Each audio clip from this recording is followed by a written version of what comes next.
Ladies and gentlemen, welcome to yet another episode of the Jasper Kumo Show, where we spotlight extraordinary voices doing remarkable things around the world. Today's guest is an inspiring force bridging two worlds, education and authorship.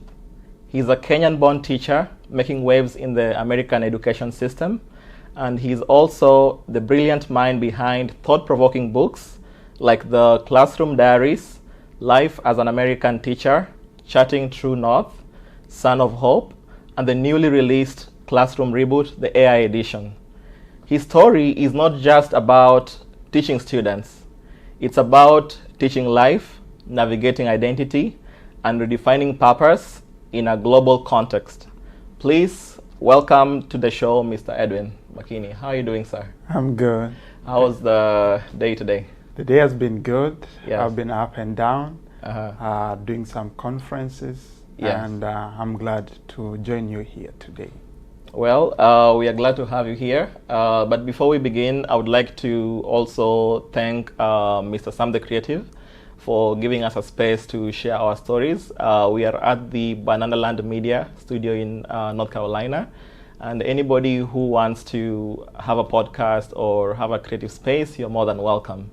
So on to today's story, Mr. Edwin. So I know I've known you for quite a while, and there are many things that you have done that are great. And today I would like to kind of know a little bit about yourself, maybe tell us where you're from, how you found yourself here. So where are you from, and tell me more about your childhood.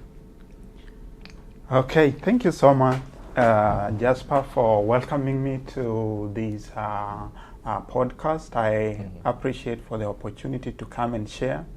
As you've said, my name is Edwin Makini. I'm originally born in Kenya, a small village in Kenya where I grew up, and I went through my education in primary school, high school, and also I went to the university in Kenya before I moved here in America. I'm a professional teacher. I've been teaching for the last 6 years, and I'm also a family man. I'm married with one wife, and also I'm also a founder of an organization called Edloom, which is basically teaching people how they can use the internet responsibly. Wow, quite an introduction. You mentioned that you were born in Kenya. Yeah. So I know that's so far away from here. It's like a million miles away from here. That's right. So how did you find yourself in a situation where you are in the education? Is this something that you grew up knowing that you'll be a teacher one day, or what inspired you to be a teacher? Yes, growing up in Kenya, I can say the journey for me to be in education was inspired by so many people. To begin with, it was inspired by my dad, who has been very instrumental in my journey as a teacher. And also some of the teachers who have been some mentors. My journey begins way back when I was in 3rd grade, and there was a teacher who really inspired me to begin this journey. And later on, when I joined high school, I also met another teacher who was an inspiration to me, and that particular teacher made me to like education. Because the way he touched my life. And then when I later on moved to university, I went to the University of Nairobi, where I did my bachelor's degree in education. I wanted to pursue that route because of the inspiration that I got from my parents, some of the mentors and the people I was looking up to, the teachers. And it has been an amazing journey, especially teaching back home in Kenya. I've been teaching some schools in Kenya before I moved here. And the experience has been quite amazing, because here you're interacting with the minds, or the minds which are going to be the future of this country and even the future generation. And also you're impacting people who are the people who the society maybe they're depending on. Yeah. Yes. That's quite deep. So there are so many schools in Kenya. Maybe if I can give a number, I would say over maybe 10,000 schools. So you had a bit of experience teaching in Kenyan culture. But then I know during your tenure as a teacher in Kenya, maybe you discovered the opportunities elsewhere. So among all the countries in this world, why did you decide to pursue or further your teaching career in the United States? And how was that transition like from Kenya and now to the US? Quite interesting, because in Kenya, for the short time that I was there and I was teaching in the classroom, the experience was quite different when I compare it with the experience that I have here in America, because among of the things is that in Kenya, especially myself growing up, education was like a privilege. Like for you to get that education, sometimes we miss to be in classroom. Some students miss to be in classroom because maybe they don't have the finances to be in school. But when you come to the American classroom, education is free, and even the kids get free food from the schools. And that is something which I find maybe in Kenya it was quite different. And also growing up and also teaching in Kenya, the experience was that students, the relationship between the students and the teachers, they were quite respectful, especially the students to the teachers.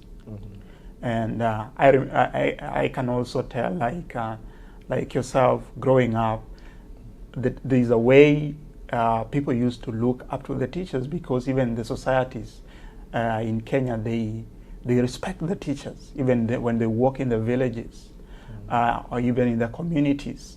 But coming here in America, the experience has been quite different, because in a way the respect is not there, and some of the kids are quite assertive, and they can speak for themselves, and they can tell you no, even if you think as the teacher you have the authority in that classroom. And another thing I will say is that one positive thing I can commend about the American classroom is the amount of resources which have been put in education here in the classrooms. They have a great amount of resources, beginning from technology, the books, and even the teachers. Because I remember when I used to be a teacher in Kenya, there is a school I was teaching, and I had around 50 students in a classroom. Sometimes they could get up to 60 and 70. Wow. And these kids can even sit next to the podium where the teacher is going to stand, because there's no space for those kids. And in that case, you are not going to meet the needs of all those kids. Yes. Because each and every kid has special needs, and you have to give them personalized learning. But in this case, where you find you have 70 kids in the classroom, you not even check all their work. But when you move to the American classroom, there are policies and rules. Like you can only have maybe 20 kids. At most, you can get to 25. That's the maximum number a teacher can have in a classroom. And that makes the teacher to be able to reach every learner. That's something which I can say which is very commendable about American system. And another thing is that comparing, looking at back home, the reason why I chose to be here among all other countries, is that I was looking for something which is going to be to open my mind, because I've been having this mind of a global citizen, somebody who has this global way to look at things, the attitude. You need to know like how other people are living, their culture. Coming here, I've been able to learn about the American culture, their lifestyle, and even when you walk in my classroom, you'll be able to see how I have integrated the Kenyan culture in the classroom. I have my Kenyan flag, like the one which we have right here, and that speaks to the kids or the students that this person is proud to be a Kenyan, in the American classroom. Wow. So I can just imagine you walking into the class for the first time. How did the students respond to, a black African male teacher? Is that something that maybe shocked them? How was the reaction when the students saw you walk into the class for the first time? It was massive. Something I can say that to some extent, even myself walking into that classroom, it was not an easy thing, because I was never used to that kind of audience, so to say, the kids which were there, how dynamic the classroom looked like, because I'm coming from a Kenyan environment, and maybe you have a class of students from a particular background, but here you're walking to a classroom where you have kids from different countries. Some of them, they have different background, they were raised in a different way, and they have moved, their families have moved here to America, and they have a high expectation from you as a teacher, because they don't know you are coming from a different background. So walking into that classroom, it is quite an experience that I've written it down. Because I believed that somebody who is going to have such experience need to know how to go. And one thing I could say, in the American system, the career of education, to some extent, I would say, is female dominated. And coming in as a male African teacher, you are not only going to be a teacher in that classroom, you're going to be a role model to some of the boys who are in that classroom, because they're going to look up to you as a male figure in that classroom. And they have a high expectation from you as a teacher. To some extent, you'll face some kind of, you might not be very much welcome, especially from the kids. Some of them, they will say they are not hearing what you say. And they'll tell you, maybe, I can't hear your accent. And those are some of the things you are going to face in that classroom. Some of them, even the parents themselves, they might not be very welcoming. I've had so many instances where the parents have told other colleagues that I will not be taught by this and particular teacher. So you're going to face some kind of challenge, but all these challenges, you are there to embrace them and move on with them, because as time goes by, the kids, the parents, they're going to come along, and you're going to walk a journey with them. And if you keep, the American system is that in the system education, you have to keep constant communication with these parents. You're going to send messages to them every day, because I was not used to that when I was back home. And they can even call you in the midst of the lesson. They can message you all the time. But you have to keep this constant communication, because you are the custodian of their kids. Yes. Because in this American system, the kids, they're very much important, and you have to make sure that you are keeping constant communication, because they have given you the privilege of being the custodian at that particular time. And so navigating the classroom as a male African teacher, to some extent, came with some challenges. But if you know how to navigate through, you can be able to manage and carry on. Wow. So you've touched on quite a number of things. You've touched on the perception on how the students viewed you. You've touched on cultural, challenges and differences. You've talked about the heavy accent. Yeah. That's something I think I also faced, on my first job. I really struggled trying to talk to customers and explain to them things. But with time, I had to really catch up with their pace. So I'm sure that was something really hard to navigate. But here we are, 3 years down the line. That's true. Yeah. So as a teacher, I know there's some elements of storytelling in class. I'm sure you've used storytelling as one of the ways to capture your students' attention.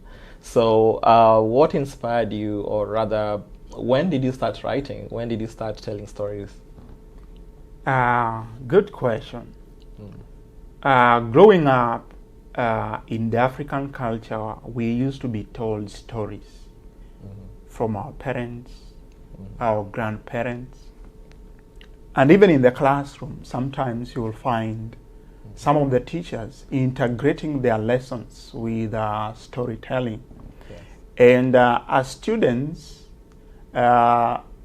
we used to like those teachers who could tell stories instead of giving us the content of the lesson now and then, all the time.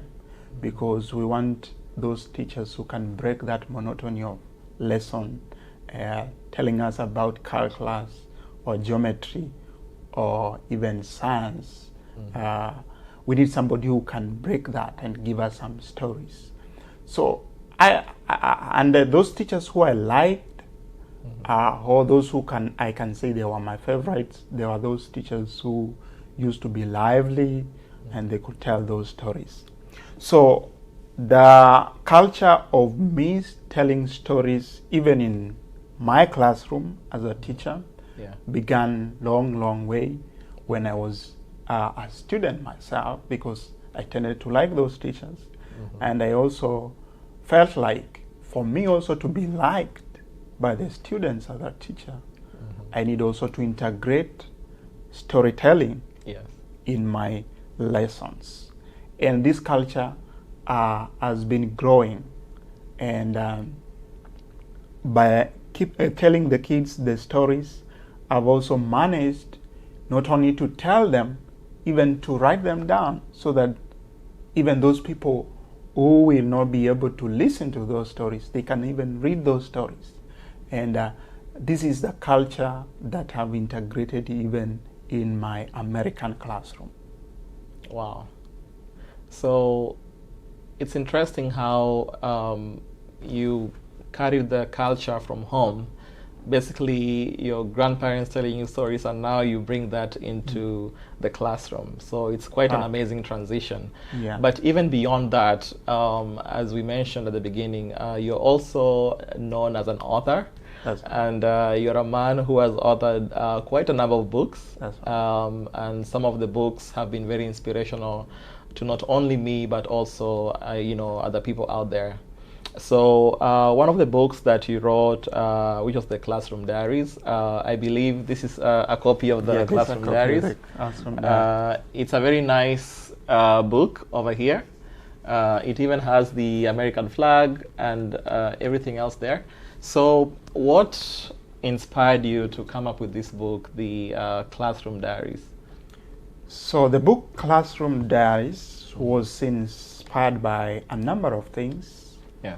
One of it being after my first year and my second year in the American classroom, I've seen several teachers coming in from different countries, not only from Kenya. Yes. I've seen people from Philippines, Colombia, China, even Canada, Britain, so many other countries. And when they move and join the American classroom, some of them, because of the dynamics in the American classroom, some of them, they tend to get a shock or a culture shock. And because of this shock, and they cannot be able to navigate, some of them, they quit and go back to their home countries. I've seen 3 teachers come to my school where I'm teaching, and they could only be there for only a week. And one day, they could work. One of them woke up and then took a ticket and boarded a plane and then went back home. And then when she got back home, she sent an email to the principal that I've just quit, which is something which is saddening, because these people, they need to be told that amidst these challenges they're going to face in the American classroom in different countries, there's a way they can navigate, because there are people who have gone through this and they have been able to overcome those challenges. And that's why in my book, I've also shown those teachers who are coming, like, look, these are the things you're going to face in the American classroom, because maybe they're coming with a different mindset. And when they get there, they find things are different. So when they're getting in, they will be able to read and know that, okay, you're going to see this principal walking in to the classroom, maybe the first day or the second day or the first week, and they're coming with 7, 8 people. You are not prepared, you are not told about them. And then at the moment you might feel like you're about to freeze, or you are uncomfortable with them, but you have to carry on with the lesson. So as you're going to face these challenges, this is a way you can be able to overcome them. Another thing, you're going to walk into this classroom and you're going to meet kids who are not going to listen to you. You'll tell them to stop what they're doing and they will say no, they will not stop. You'll meet those kids on social media while they're seated in classroom. But you as the teacher, now coming from a different background, you'll be able to know how to navigate through. And another thing is the students and even the parents themselves, because the book is not about the teachers themselves. Another thing that inspired me to write is about the parents themselves. There's a way that they can be able to know how to work together with the teachers, so that they can ensure that the students are going to have a successful school year with a particular teacher which they're going to have, or in the education. So I've shown even the students how they can connect with teachers so that they can have a successful education in their lives, and also they can be able to have a good collaboration with the teachers in the classroom. Wow. So basically, for any teacher that's coming to the US from abroad, this will be a great book to read. Yes. It will give you an insight of what to expect, some of the challenges that you're going to face, and basically how to navigate through those particular challenges. That's right. Which is very interesting, because there are many people who come to this country.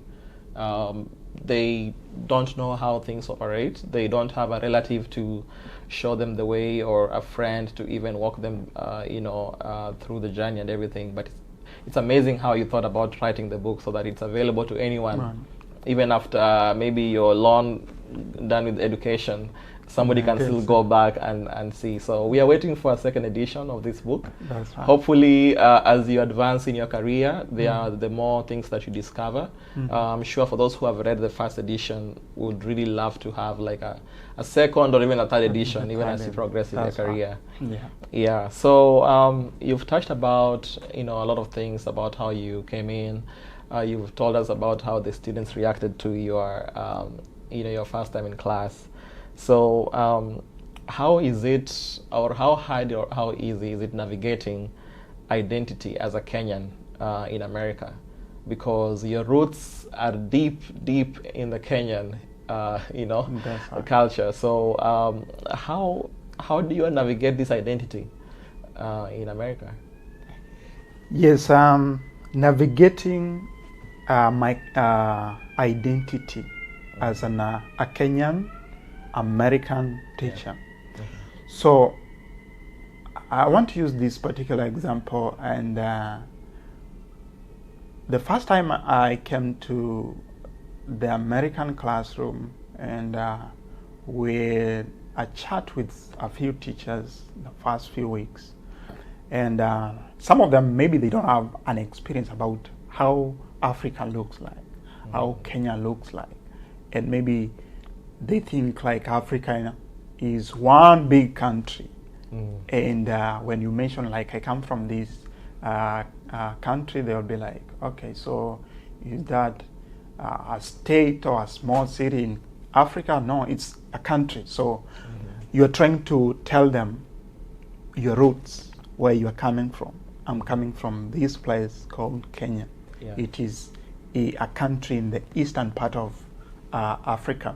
And some of the misconceptions, even the kids and the teachers, fellow teachers, colleagues, they might be having about that particular place where you are coming from.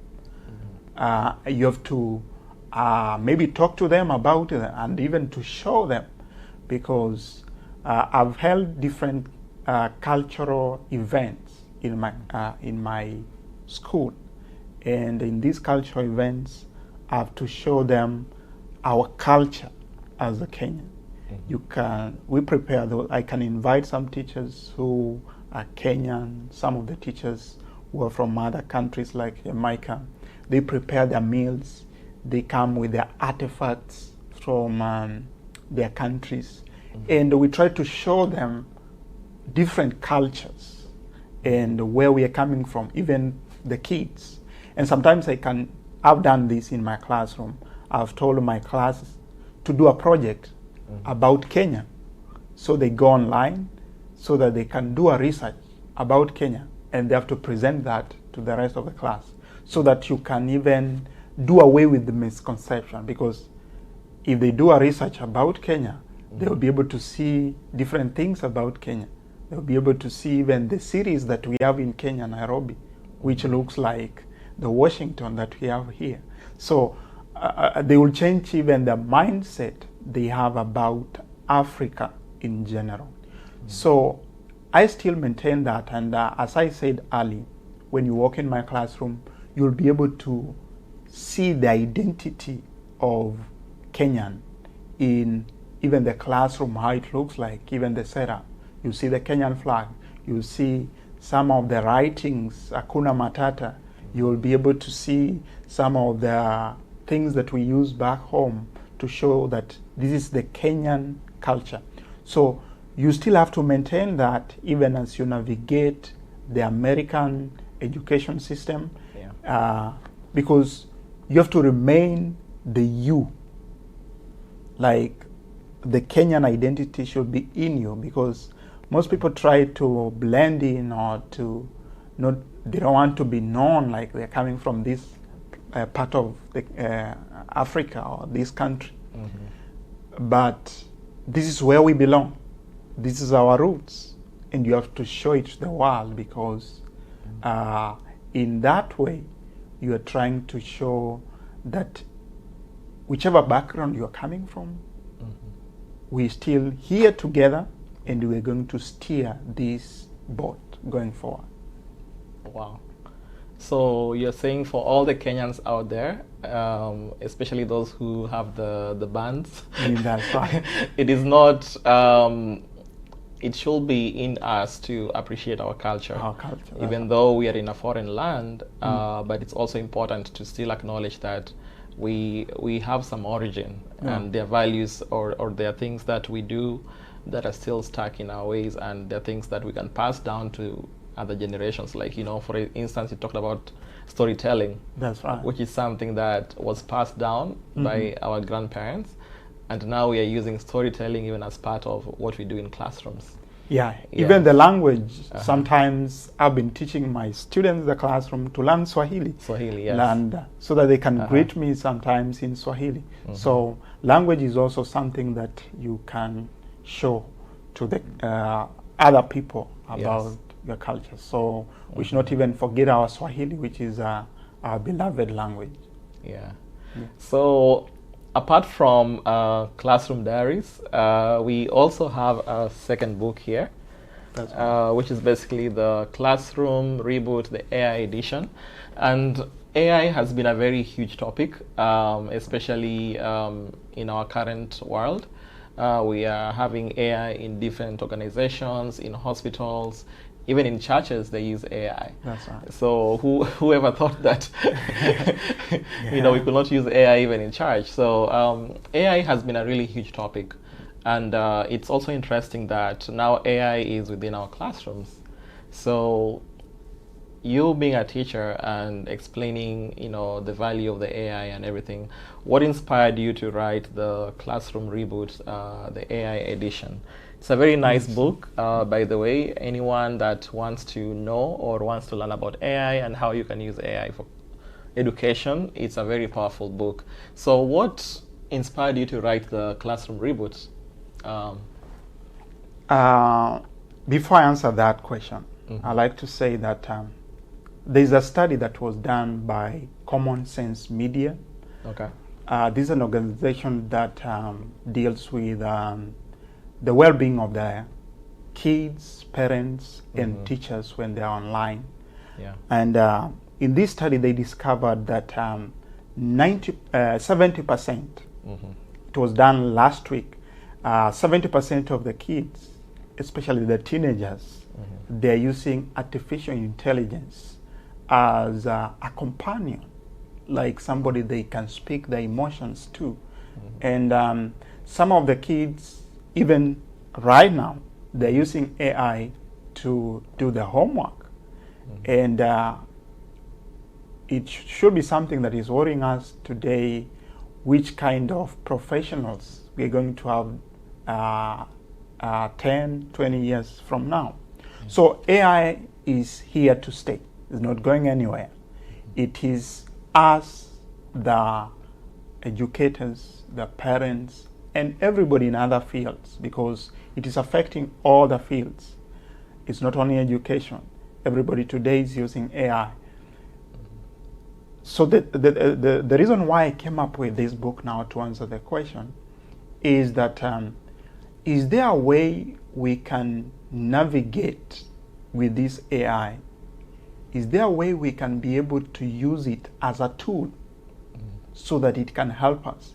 Because I'm an historian, and in history we learned about Industrial Revolution. During the Industrial Revolution, there were tools that were invented, and those tools, they helped us to do industrialization.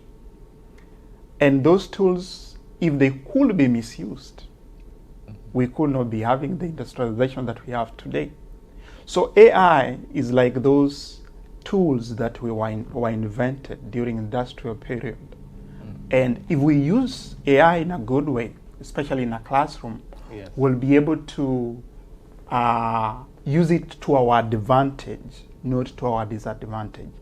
And that's why I came up with this organization, which is called Edloom, which is basically educating people how they can navigate this period. So Classroom Reboot was born using this mindset, like how can teachers and students work together and know how they're going to use AI in a classroom as a tool, not to replace their creativity. You know, the students need still to use their brains to work out the math, because today as we speak, most of the kids, you give them a homework or assignment, they go back home, and then everything, they put them on ChatGPT, and then they get the answers and give them to the teachers. But in this book, I'm talking about how can you use AI in a good way, so that it can benefit you as you study. For example, last week, ChatGPT released a bot where you're supposed to do study learning, whereby you can take a book like this one, you upload it as a PDF, and you tell it now, can you summarize for me chapter 1 of this book, what it says? And it will tell you like the key points, key highlights, and maybe questions, the study questions. In a classroom like the one that I have, in this book I've talked about how you can use school AI. Is a tool whereby as a teacher I can take the objectives of the lesson, I can take the standards of the lesson, I put them in school AI or any other platform, and then I can be able to generate the questions for the learners. I can also be able to generate even the lesson plan, how it is going to go, even the activities which are creative and can make the students to stay hooked to the lesson. And because these learners, they need something that can be hands-on so that they can be able to stay hooked in the lesson. So if we try to use AI as a tool, it is going to benefit even the teachers. It's not coming here to replace the teachers. Most people are saying it's going to take their jobs as a teacher, but it is here to help the teachers. Instead of working hard, they're going to work smart. How are you going to use AI so that even grading and analyzing data about the performance of the students, you can be able to use AI to generate all those data analysis and other things from the students. You can see where the weak students are and even the strong ones, and how you can even bridge that gap between those two groups. So that is what inspired me to write this book, because some of the students and even colleague teachers, they are not using it as a tool. It has taken away even their thinking and their creativity in teaching and in learning. Wow. So that's quite interesting. So the first point you put across was AI is here to stay. It is here to stay. You set the record straight on that. That's right. That's right. So we either shape in with it, or it shapes us out. Or it shapes us out. So it's interesting, AI into the classroom. That's something that had never been, expected before, and it's interesting how it's not only enhancing, but it's also making people smart. And in a way, people are able to spend more time in what's more important, and they're able to spend less time whatever it's not. So yeah, glad that you have that edition, and we're looking forward to a lot more, because I know as you advance in your career, you'll also discover a lot more things that can be automated, because it's here to make our work easier, so that we can focus on things that are more important, and build more research on what's coming up in future. So given that you've written all these books, do you ever get feedback from people? Like, have you gotten a feedback from someone before, maybe about the books that you've written? Feedback is something which is very crucial in everything that we do. As I started by saying that as a teacher, sometimes you have the administration coming to your classroom. Yes. And when they're coming to your classroom, they're coming to check what you're doing. They're not there to judge you, but they're there to support you. And even when they're giving that feedback, it is welcome so that you can grow. And myself, I'm a lifelong learner. I'm here to learn, and wherever I feel like I need to adjust, I welcome feedback. They call it constructive criticism. You are criticized, but it's going to help you to grow. Yeah. So I've received several feedback, and I've presented this book in several forums. Yes. I remember a time when I went to the Cumberland County where I work in, and I was speaking to a group of teachers where we had the superintendent and the county administrative officers, and I was sharing my mind about artificial intelligence to a group of learners to a group of teachers who were learning about how artificial intelligence is going to affect the education systems. And they were coming up with policies which we can use in schools, and we can use even administratively how to go about this artificial intelligence. And I remember sharing this to one of the county officials, and when he got the book, he read the book, he gave me a feedback about the book, said, "You did an amazing job, and some of the things maybe that I need to incorporate, because this is an evolving thing." Yes. Artificial intelligence is evolving. This week, we've received news about changes in artificial intelligence, and we expect so many things because it's just the beginning. We are getting to general artificial intelligence. Maybe there is a race to get to super intelligence. So there are so many developments that are going through. And when I receive some of these feedbacks, I expect to incorporate them in other books, because I expect to release another edition of Classroom Reboot, AI Edition 2, because there's so many things which are evolving that need to be incorporated in education, because we've said artificial intelligence is here to stay. There's a school in New Jersey called Alpha. In this school, they basically use artificial intelligence for the learners. They don't have physical teachers. And this is something maybe we can look in the next 10 years or 20 years, what is going to happen, and how can we try to incorporate this artificial intelligence.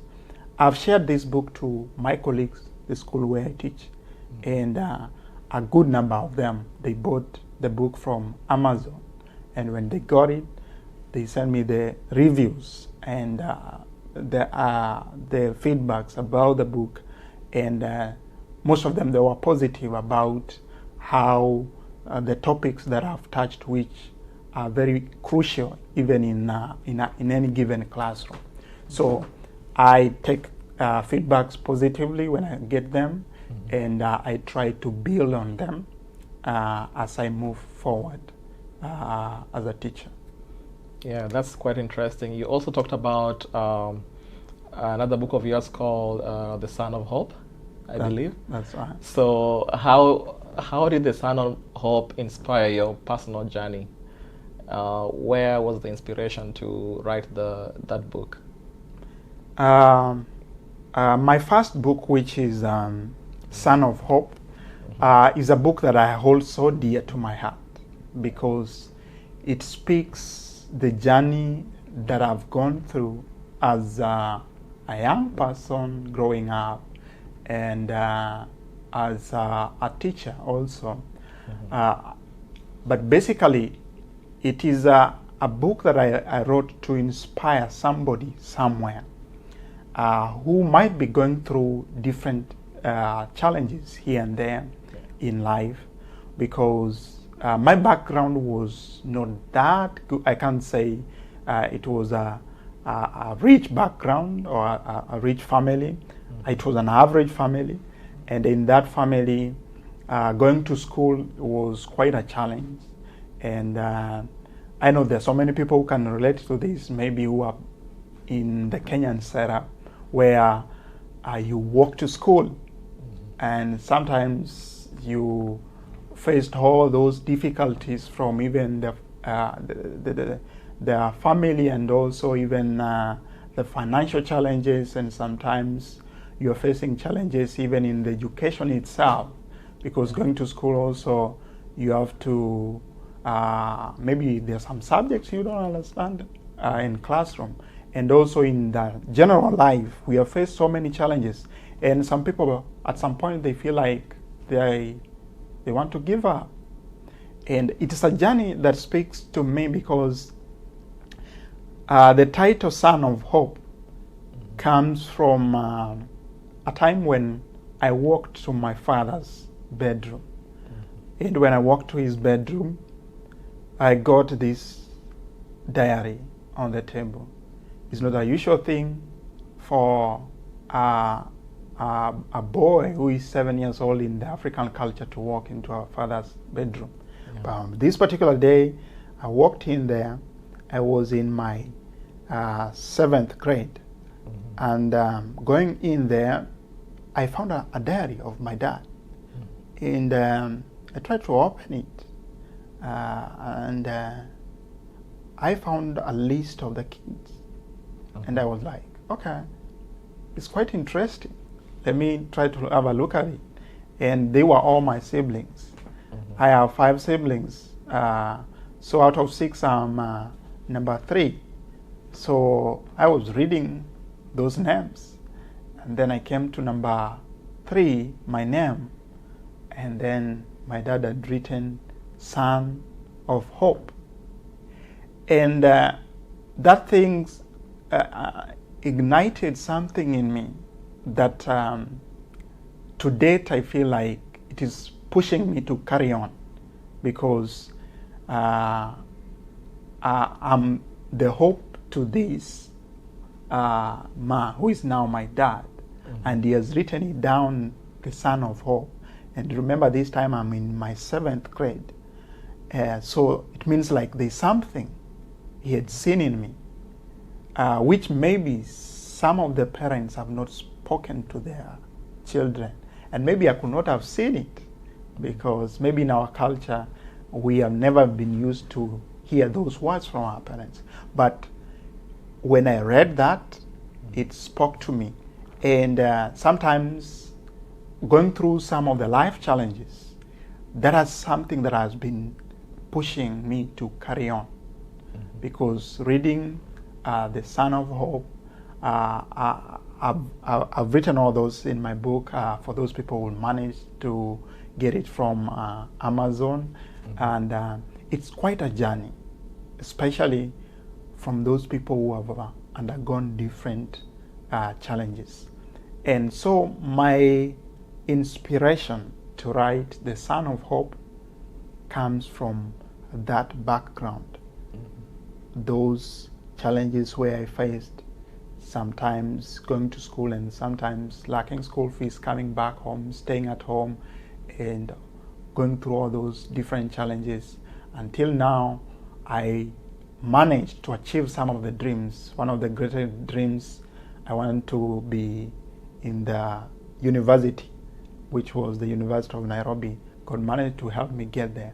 And even when I got here in America, my journey to pursue education has not stopped. I went for my master's. So it is the hope that my father instilled in me from those writings that made me to continue pushing and carry on. That's quite profound. When you talk about hope, there are many people in your career, especially teachers, who have lost hope because they feel like they are burnt out. What advice will you give to teachers who feel like they're burnt out?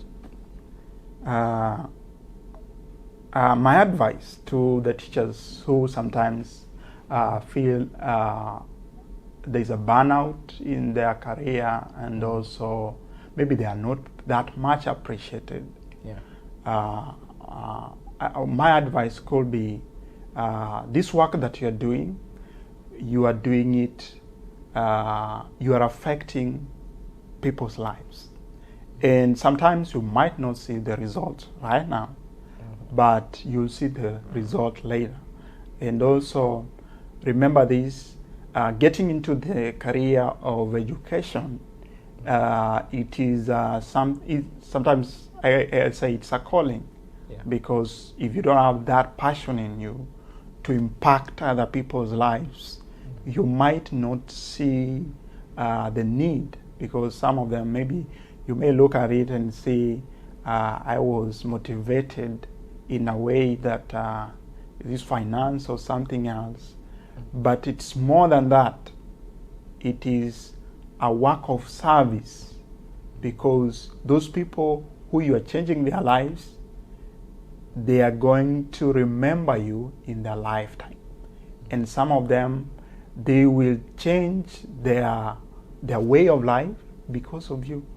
Because even as a male teacher, when I stand in that classroom, I know there are some male child or boys who are seated in that classroom, and some of them, they don't have their fathers. Maybe their fathers are in prison. Even in the American classroom, that's something that you'll find. Or maybe they are raised by one parent. And as you stand there, you are giving them that hope, and you are giving them those morals that are going to help them even as they carry on with life.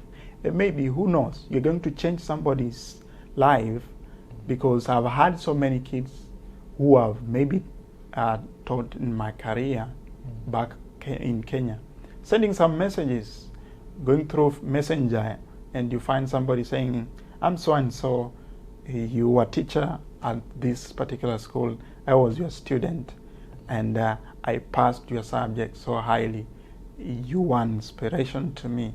And that's quite remarkable, and you feel fulfilled, and you feel like somebody who has impacted somebody positively.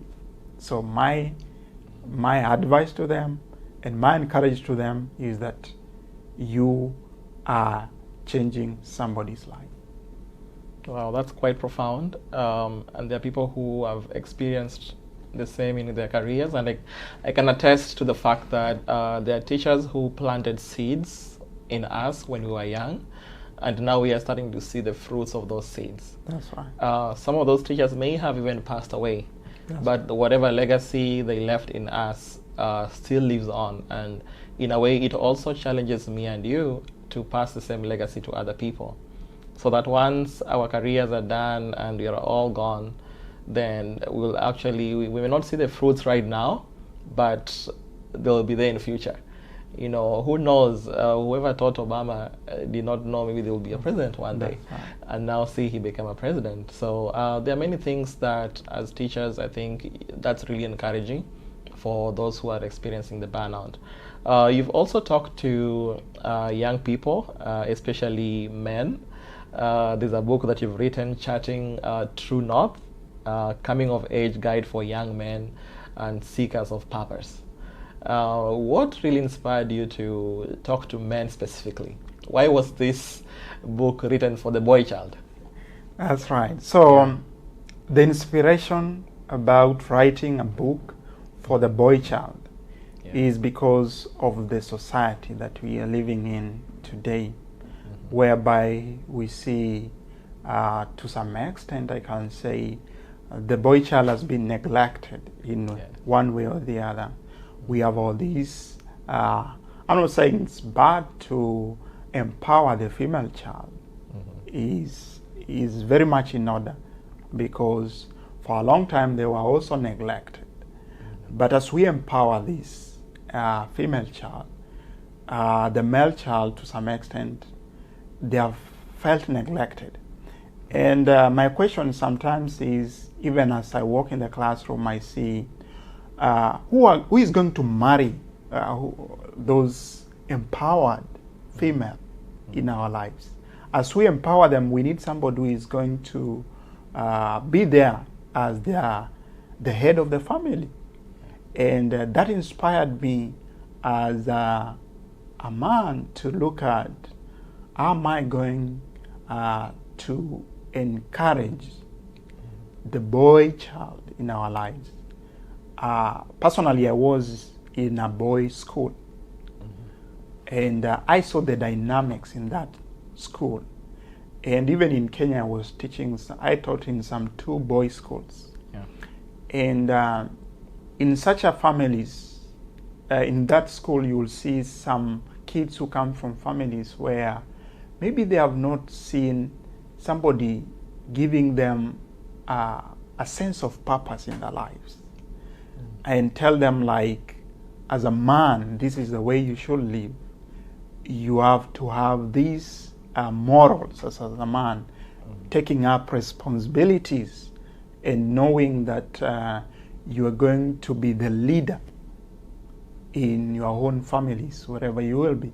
So there's quite a gap in that, and that's why I came in with the book Charting the True North, a guide for the young people who sometimes they have lost their voice, and they don't have their purpose in life. And in that book, I'm talking about the various things which are making them lose their purpose in life.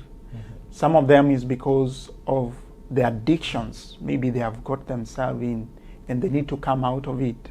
We have so many young people who have gotten into drugs and substance use, and that has made them to maybe to lose their focus and their purpose in life. And these young people, some of them, maybe they don't have mentors or some people who they look up to. And in some sense, they don't see the need to live. We have so many young people who commit even suicide because they don't even have people they have to vent to and tell their troubles or things which are affecting them. And we have lived in this culture where men are told, just be quiet, like, don't cry. You don't have to show your emotions. Be a man. Be strong. And that has made so many young men to go into depression, especially in the American life. We have so many young people who have gone into depression.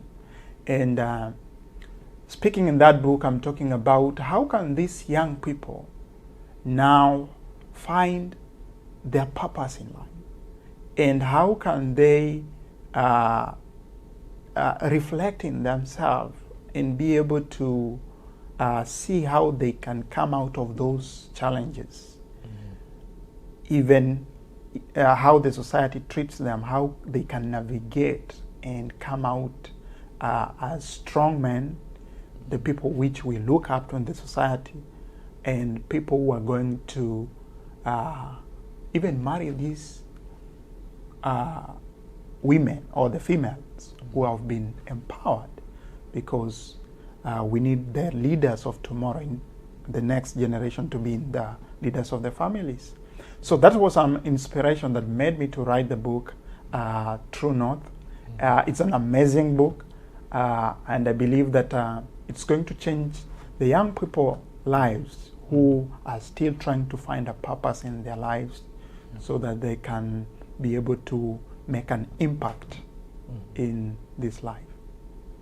Wow, that's quite interesting. Finally, the boy child has something written for them. That's right. So we're going to be sharing a lot more about those books, and just to find a way to help young people, especially the young men, to find a good path for their lives, because there's a lot of distractions in this world, especially being black. There's a lot of challenges that we face that not other people face. So it's interesting that you thought about the young men as well. So what tips will you give to Africans who are intending to pursue their careers abroad? Africans who want to pursue their careers abroad. It's a quite an interesting thing to do, because you are daring abroad. You want to try this life out here. And it's something that I will welcome so many people to do, because it gives you a different perspective about life, especially the lives of other people. You can be able to see other people's culture, how people are living. And sometimes when you learn these things, they make you even to unlearn some of the things that maybe you are used to, and you think they are the normal, and you will be able to unlearn them. And when you come and try to dare this life abroad, sometimes it also helps you build connections with other people who are not only coming from your own place, because an example here in America, you'll meet so many people from different countries, and you're going to get so much experience from those people, and maybe they can help you even to navigate some of the things you are trying to navigate in life. So it's something that is so much welcome for those people who want to, who have a dream to come and try life abroad. It also comes with their own challenges, because it's not something that is going to be that easy, because we are used to this life where you have your extended family, your nuclear family around you, and you're going to come out of it. You're coming from your own comfort zone so that you can try another life. It comes with so many challenges. We have had so many people who have going to depression. We have had so many people who don't have anybody to talk to. But trying this life, it takes you out of your comfort zone. And maybe sometimes it makes you to, because if you come out of your comfort zone, you'll be able to do some things you think you could never do. And that's all about daring, because you're going to try new things. And as you try new things, who knows, you're going to open more doors for yourself and even reach the goals you could not reach wherever you are, maybe in your home country, because of the limited resources. Sometimes maybe you could not make some things, or you could not do some other things. But when you come, they say America is a land of opportunities, and I believe there are so many other countries which you can move into. So if you move to these countries, you are going to find so many opportunities and try so many things which you could not even have thought about. There's so much potential which is inside us, which sometimes I say has not been really exploited. And when you dare abroad, some of their potentials are going to be exploited. Wow. So what's next for Mr. Edwin? You've done a lot of things. You've